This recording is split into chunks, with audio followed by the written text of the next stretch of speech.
Hi, my name is Tina and I'm in Michelangelo in 5th year and I'm just after being in America. I'm going to talk to you about America a small bit.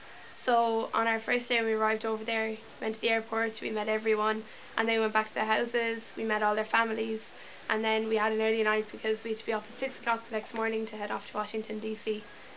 So in DC we did a step on tour where we were on a bus and we got a tour guide and we went off at Washington DC. We saw the Lincoln Memorial, we saw the World War II Memorial, we saw Arlington Grave, and we saw JFK's memorial.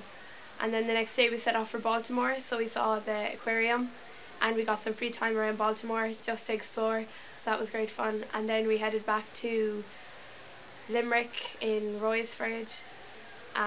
So the next day then we had school, so we got a tour around the school, which is massive.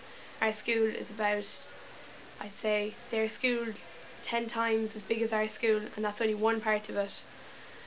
We nearly got lost.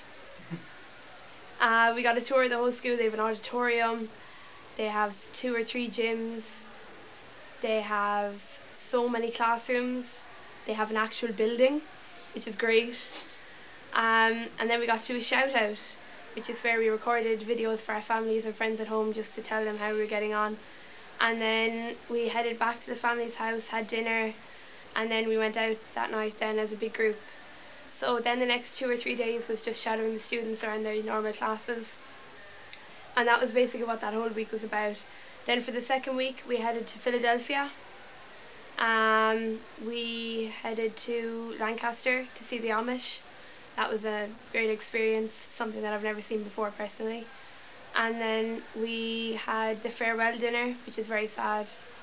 Then we headed off to New York. So we saw Times Square, we saw the Rockettes, and then we saw the Statue of Liberty and Ellis Island, and then we all had to say goodbye at the airport, which is very sad. But we are excited when they come over here in April, and we keep in touch through Facebook and emails and stuff, so we won't lose the friendships that we made. So that's me done. Talk to you later.